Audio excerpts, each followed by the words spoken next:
Students,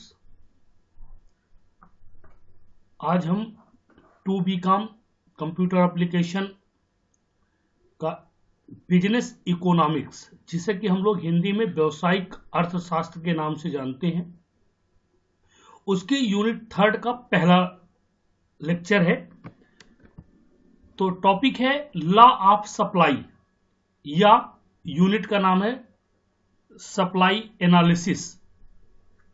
Hindi में इसको आपूर्ति का नियम भी कहते हैं।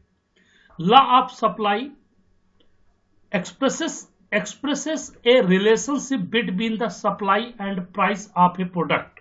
मतलब किसी भी वस्तु की सप्लाई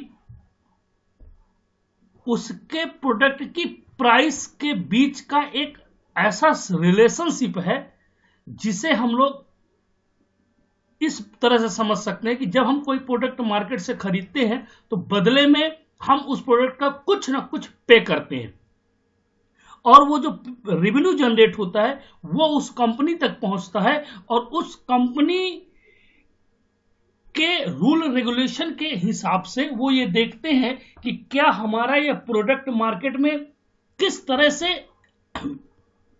बिक रहा है। वो उस हिसाब से उस प्रोडक्ट की सप्लाई करते हैं, मींस उस प्रोडक्ट को डेवलप करते हैं या बनाते हैं। It states A direct relationship between the price of a product and it's supply. Means किसी भी वस्तु की सप्लाई में और उसकी प्राइस का डायरेक्ट संबंध होता है, क्योंकि प्राइस घटेगी तो वस्तु की बिक्री में, भाई क्योंकि कंपनी अगर उसकी प्राइस लेस होगी तो कंपनी उस प्रोडक्ट को बनाना बंद करेगी, मैन्युफैक्चरिंग में प्रॉब्लम आएगी। और अगर उसकी प्राइस बढ़ेगी तो कंपनी क्या करेगी, उसके मैन्युफैक्चरिंग को बढ़ाएगी। तो while other factor are kept constant, means लेकिन शर्त यह है कि बाकी सभी चीजें समान हो तब। For example, in case the price of a product increases, seller would prefer to increase the production of the product to earn high profit. मतलब एक उदाहरण है कि जब किसी भी प्रोडक्ट की जो प्राइस है वो बढ़ेगी, इंक्रीज होगी, तो सेलर क्या करेगा, वो कोशिश ये करेगा ज्यादा से ज्यादा मैं प्रोडक्शन करूं ताकि मैं ज्यादा से ज्यादा प्रॉफिट को कमा सकूं, which would automatically lead to increase in supply. वो ऑटोमेटिकली सप्लाई को बढ़ाएगा, क्योंकि उसको क्या करना है, ज्यादा से ज्यादा पैसा कमाना, रेवेन्यू जनरेट करना है। सिमिलरली, लेकिन दूसरी तरफ देख लीजिए, if the price of the product decrease, यदि किसी वस्तु की कीमत कम होती है तो डेफिनेटली सप्लाई क्या करेगा, would decrease the supply of the product in market. He she would wait for rise in the price of the product in future. वो तुरंत जैसे प्राइस नीचे आई, जैसे उसका मूल्य घटा, उसकी सप्लाई वो क्या करेगा, पहले तो बंद करने की कोशिश करेगा, अगर नहीं बंद किया तो वो उसकी सप्लाई को कम करने की कोशिश करेगा, और वेट करेगा। क्या वेट करेगा कि बाजार में उस प्रोडक्ट की प्राइस कब हाई होगी, वो इस वेट में रहता है। भविष्य में जैसे ही उस प्रोडक्ट की प्राइस हाई होगी वो तुरंत क्या करेगा, उसको मार्केट में फिर से रिलॉन्च कर देगा। तो अदर थिंग, दूसरे शब्दों में, other thing remaining unchange, the supply of a commodity expand with a rise in its price and contract with a fall in its prices. Means अन्य चीजें अपरिवर्तित है, मतलब सभी चीजें समान रहे, एक वस्तु की आपूर्ति इसकी कीमत में वृद्धि के साथ फैलती है और इसकी कीमत में गिरावट के साथ अनुबंध करती है। The relationship between price and quantity supplied is usually a positive relationship। मतलब इनके बीच में क्या है, पॉजिटिव रिलेशनशिप है। A rise in price associated with a rise in quantity supplied, means जैसे मूल्य बढ़ेगा सप्लाई बढ़ेगी, मूल्य घटेगी सप्लाई घट जाएगी। ये इनके बीच में क्या है, पॉजिटिव। मतलब ये नहीं कि सप्लाई बढ़ी तो मूल्य कम होगा, मूल्य कम होगा तो सप्लाई बढ़ेगी। जैसे कि अभी हम लोगों ने, अगर याद हो आप लोगों को, मैंने इसके पहले सेकंड यूनिट में आपको पढ़ाया था, वहां क्या होता था, प्राइस घटती थी, मांग, डिमांड, याद है डिमांड, तो उसमें हम क्या, मांग हमारी बढ़ जाती थी, और जब क्या होता था, प्राइस हाई होती थी तो मांग घट जाती, लेकिन सप्लाई के केस में उल्टा है, जैसे मतलब प्राइस बढ़ेगा सप्लाई बढ़ेगी, प्राइस घटेगा सप्लाई घटेगी। इसकी परिभाषा है डोले के शब्दों में, the law of supply states that other things being equal to higher the price the greater the quantity supplied और the lower the price the smaller the quantity supplied. डोले ने क्या कहा है? डोले के शब्दों के अनुसार या डोले के अनुसार आपूर्ति के कानून में कहा गया है कि अन्य चीजें उच्च कीमत के बराबर होती हैं। आपूर्ति की गई, जो भी आपूर्ति की गई है उस आपूर्ति की गई मात्रा अधिक होती है या कीमत कम होती है। आपूर्ति की गई मात्रा जितनी कम होती है, मीन्स जितनी आपूर्ति होगी उसकी मात्रा अधिक होती जाएगी, कीमत कम होगी आपूर्ति कम होती जाएगी। अब आपूर्ति का नियम, आपूर्ति का नियम क्या है? As the price of good increase suppliers will attempt to maximize profit by increasing the quantity of the product sold. Means यदि गुड समान प्राइस उसकी अच्छी हुई, इंक्रीज हुई, तो सप्लायर क्या करेगा? तुरंत कोशिश करेगा ज्यादा से ज्यादा प्रॉफिट कमाने की, और वो प्रोडक्ट की क्वांटिटी में क्या करने का? बढ़ोतरी करने की कोशिश। जितना ज्यादा मेरा प्रोडक्ट बढ़ेगा उतना मुझे प्रॉफिट होगा। आप देख पा रहे हैं टेबल है, पेन है और क्वांटिटी सप्लाइड। जब 10 रुपए कीमत थी उनकी तो सप्लाई कितनी थी हमारी? 100। जब कीमत 1 रुपए बढ़ गई 11 हो गई तो सप्लाई देखिए 150 हो गई। जब कीमत 12 हो गई तो सप्लाई क्या हो गई? 200 हो गई। जब प्राइस 13 रुपए हो गई तो क्वांटिटी सप्लाई की तो 250 250। जबकि अगर आपको याद हो डिमांड में मैंने बताया था, यूनिट सेकंड जब डिमांड हम पढ़ रहे थे उसमें क्या बताया था मैंने? जस्ट इसका उल्टा बताया था। मीन्स मूल्य घटता था डिमांड बढ़ती थी, मूल्य बढ़ता था डिमांड घटती थी। जबकि सप्लाई के केस में उल्टा है। क्या है? प्राइस बढ़ेगी सप्लाई बढ़ेगी, प्राइस घटेगी सप्लाई घटेगी। फिर एज ए फिगर यहां पर मैंने फिगर के रूप में देखिए 10 11 12 और 13 और इधर 100 150 200 250, ये आपका क्वांटिटी सप्लाइड वक्र है, कर्व जिसको अंग्रेजी में बोलते हैं। ठीक, अब सप्लाई का फंक्शन क्या है, फार्मूला क्या है?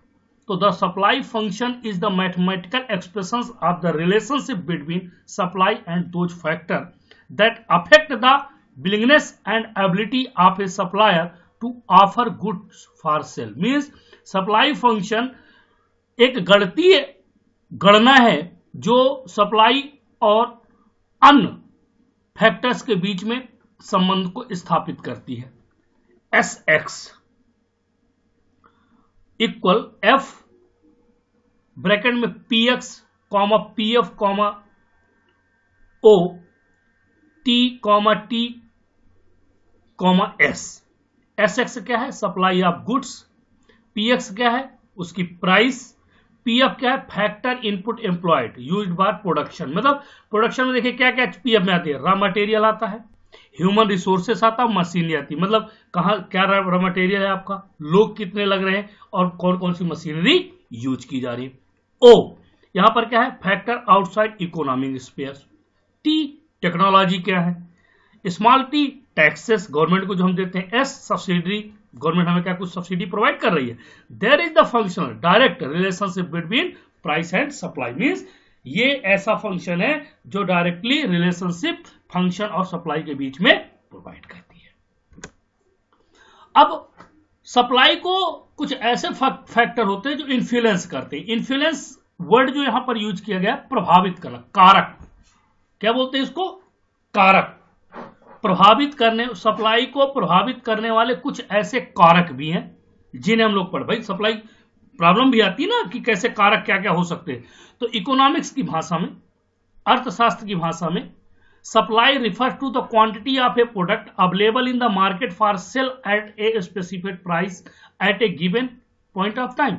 दिए गए समय में किसी चीज को बाजार में अवेलेबल करवाना, वो क्या कहलाता है? ये जिम्मेदारी होती है कंपनी की। Unlike demand, supply refer to the willingness of a seller to sell the specified amount of a product within a particular price and time. Means एक निश्चित समय और निश्चित मूल्य पर जब कोई मार्केट में प्रोडक्ट बेचा जाता है उसे हम लोग सप्लाई कहते हैं। Supply is always defined in a relation to price and time. Means जो सप्लाई का है वो मूल्य और समय पर निर्भर करता है। अगर मूल्य और समय नहीं है तो सप्लाई का कोई मतलब नहीं है। जैसे for example, if a seller agree to sell 500 kgs of wheat, एक दुकानदार 500 किलोग्राम गेहूं बेचने के लिए एग्री होता, मतलब it can not be considered as supply of wheat as the price and time factor missing. लेकिन यह सप्लाई नहीं मानी जाएगी। क्यों? क्योंकि गेहूं के बेचने का ना तो मूल्य निर्धारित है और ना ही समय निर्धारित। किसी भी प्रोडक्ट को बेचते समय उसका समय और उसका मूल्य निर्धारित होना ही सप्लाई कहलाती है। अदरवाइज उन दोनों में से एक भी मिसिंग है तो हम उसको सप्लाई की कैटेगरी में नहीं रखते।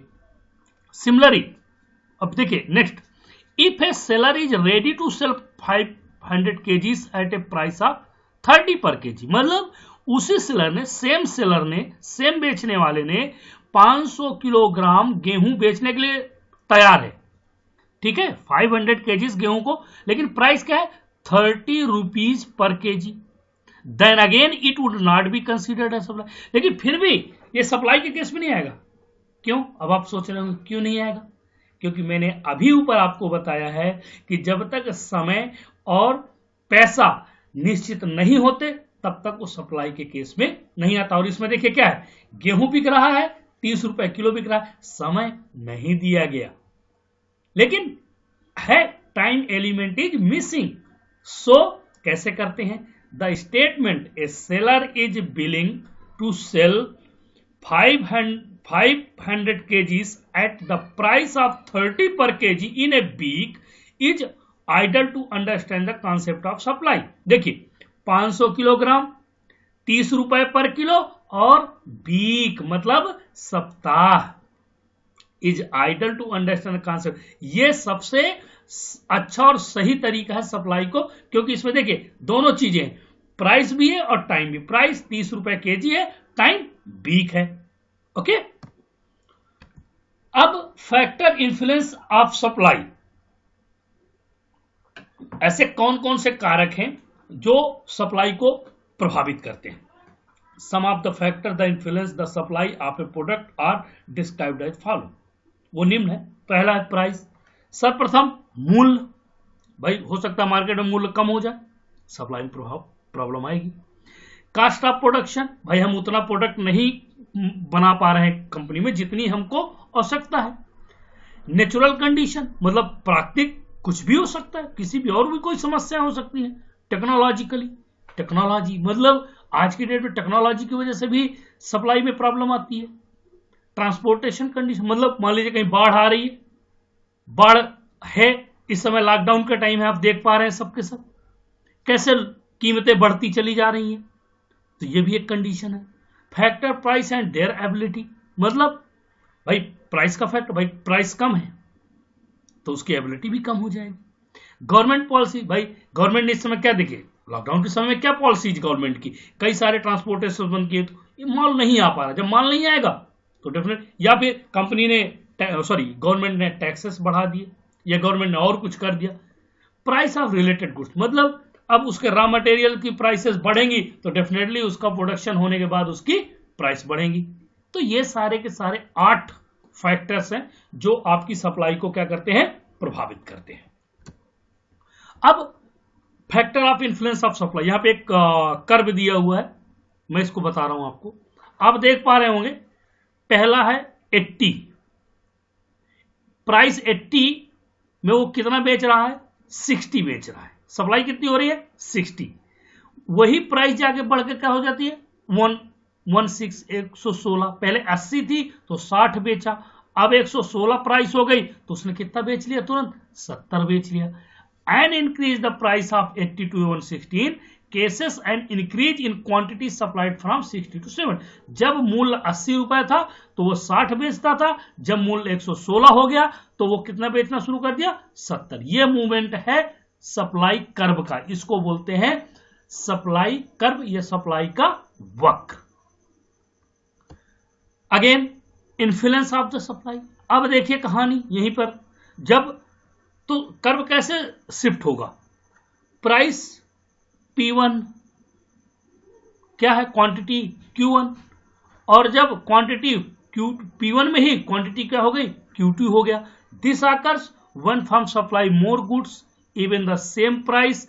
For example a new machine which enable more the good to be produce for the same cost. मतलब देखिए यहां पर एक सेम प्राइस है, प्राइस यहाँ नहीं बढ़ रही लेकिन प्रोडक्शन बढ़ गया. हो सकता है उनकी नई मशीन लाए हैं, वो नई मशीन ज्यादा प्रोडक्शन कर रही हो, तो इससे भी फायदा है कि सेम प्राइस में सेम लागत में हम ज्यादा माल बना पा रहे हैं. तो ये भी एक उसकी वो है. ठीक, नेक्स्ट हम लोग देखेंगे नेक्स्ट क्लास में. आज के लिए इतना ही काफी है, और आप लोग पढ़िएगा, कहीं कोई